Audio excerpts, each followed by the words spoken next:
Hello, I hope you are doing well. My name is Jacqueline Vino from Galasso Learning Solutions, and welcome to the Genuine Learning blog. Today, we're going to cover something that is very exciting, which is a brand new exposure draft. More specifically, we're going to talk about the proposed SSAE on sustainability.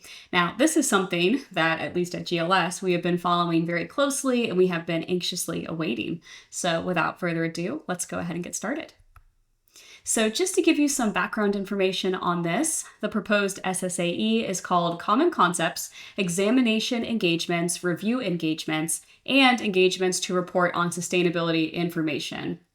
Definitely a bit of a mouthful for sure. In fact, if you actually go onto the AICPA's website and you navigate to the resource download for this exposure draft, you will find that it is absolutely huge. It's actually like 485 or 490 pages in total, if I'm not mistaken.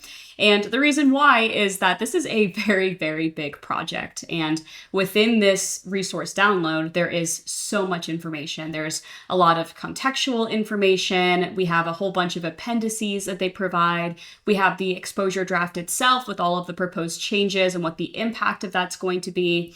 We have a guide for respondents if you choose to comment on this exposure draft. So there is definitely no shortage of information when it comes to this, even though it is a little bit overwhelming when you first open it. So what we are going to do during this blog is, because we just have limited time, we're just going to really hit the high notes of this exposure draft. However, though, this is an example of a topic that we would dive much deeper into in our recorded content.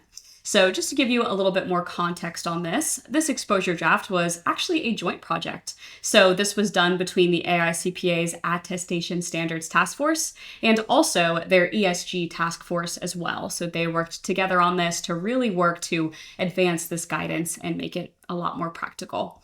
So why did they decide to embark on this project? Because of all of the changes that we're seeing in the profession right now.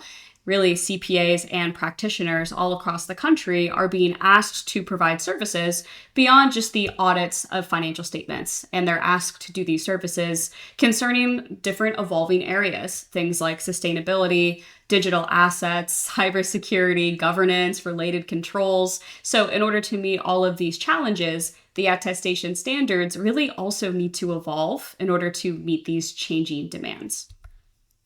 In addition to that, there's also been a whole host of regulatory developments that have caused this increase in demand for attestation engagements. So if you're somebody who's watching this right now, and if you've ever taken an ESG course, you know it's a very popular conference topic as well, you know that this is something that has been going on for a number of years now, not only internationally, but we've also had some conversations in the United States around ESG. So some jurisdictions are backing away from it. For example, the SEC, they took a stab at this and then they decided to kind of back away from that. Also, we have different entities and jurisdictions that are kind of softening the requirements over the past couple of years. Things like the European Parliament. However, though, on the other hand, we have some jurisdictions that are kind of going full steam ahead with these ESG requirements. For example, the state of California, they have mandated some form of sustainability reporting, as well as Australia. They also have recently mandated some sustainability reporting as well. So this is an area that is constantly evolving, and there's always interesting changes that are happening. Now, despite all of these, changes in the regulatory landscape, there does continue to be a demand that we're seeing, though, in regards to the assurance of this sustainability information in the United States. And this is something that it might not seem super obvious at first, but this was evidenced by the S&P 500 Sustainability Reporting and Assurance Analysis. And this is something that was updated in June of 2025. And this was issued by the Center for Audit Quality. And basically what they realized in this report is that 362 S&P 500 companies reported on sustainability information back in 2023, and 73% of those companies obtained assurance over certain parts of the sustainability information. So the U.S. public company auditors who are performing these assurance engagements over certain S&P 500 company sustainability metrics, what they're all trying to use is potentially outdated guidance, right? Trying to look at the attestation standards, trying to use that to perform these different assurance engagements. So this was something that, it is getting more popular, and we do have a bit of a demand for this. So that's why they started to take up this project. And this definitely goes without saying as well, but the AICPA has been working on this for years now. They have conducted quite a bit of research on this issue. Again, it's kind of outlined in the 500 or so pages of this exposure draft, but what did they do? So they actually decided to partner with the International Federation of Accountants to conduct a global benchmarking study to get a better feel for what is going on internationally and to also better understand the extent to which companies report and obtain assurance on sustainability disclosures. And in addition to that, and trying to get an understanding of this internationally, they also conducted an additional survey within the United States just to get a pulse on what sustainability assurance practices are looking like here in the United States. So they gathered a lot of information, and then this was officially added to the AICPA's agenda back in 2023.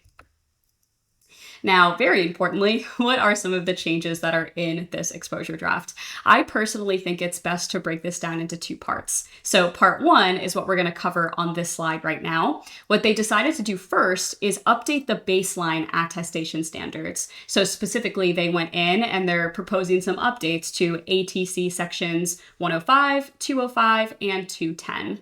So when the attestation standards were clarified and recodified under SSAE number 18 a couple of years ago, they were designed to be self-containing standards. So the idea was that a practitioner could perform attestation engagements using the attestation standards alone without having to go to the AICPA and refer to other standards, such as the auditing standards or the review standards under STARS. However, though, practice has evolved significantly since SSAE number 18. The range of attestation subject matters has expanded greatly, and we also have new auditing standards that have been issued. So as a result of this, practitioners are often finding themselves referencing other standards for guidance, which was not the original intent, and that is, as a result, creating some diversity in practice. So the proposed revisions focus on high priority updates and other changes needed to support subject matter attestation standards, including emerging areas like sustainability. So overall, kind of the main idea from here is they wanted to really enhance and clarify the baseline attestation standards while trying to promote greater consistency in how attestation engagements are performed, right? So very, very high level, we're going to update what's already there. And then we have part two to this. So in addition to updating the baseline standards, what else did they do? So they decided to develop two new subject matter attestation standards focused on sustainability information in particular. So we have proposed ATC section 325. This addresses examination engagements. And then we have ATC section 330, which addresses review engagements. So in developing these sections, what the AICPA decided to do is they use what's called a building blocks approach almost. So this means that the baseline attestation standards provide the foundation, which are updated per the previous slide. And then these new sections are going to have some incremental requirements that are specific to sustainability engagements. And the board also, in addition to kind of taking this building block approach, they also looked to the international standards as well. And they also consulted the AICPA Sustainability Guide when they were trying to develop these requirements. So they wanted the language and the structure to remain consistent. And they wanted to make sure that they were answering all of the right questions. So the goal for this was to include only the requirements that were unique to reporting on sustainability information. So kind of interesting to see like how they, have the basic standards and then trying to build and kind of add more context depending on whether we're doing an examination or a review engagement where this is our subject matter. So overall, the proposal includes 60 incremental requirements in ATC section 325 and 82 incremental requirements in ATC section 330, just to support these emerging engagements. So that was a lot of information for sure, but when will the effective date for this be? So the proposed SSAE would become effective for engagements beginning on or after June 15th of 2029. So do have a little bit of time for this. In addition, though, early implementation would also be permitted. And if you are interested in commenting on this exposure draft, please try to do so by June 30th of 2026.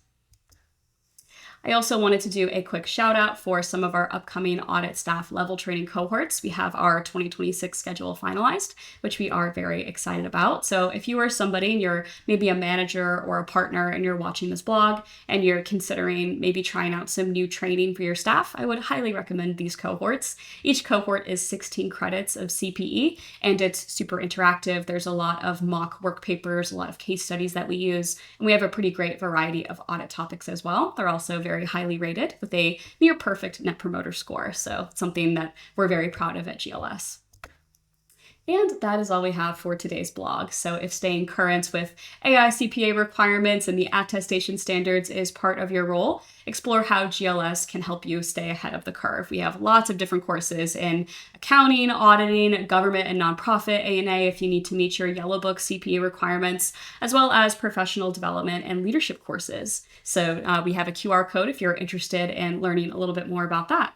But once again, my name is Jacqueline Vino from Golosso Learning Solutions, and thank you very much for tuning in. I hope you have a great rest of your day.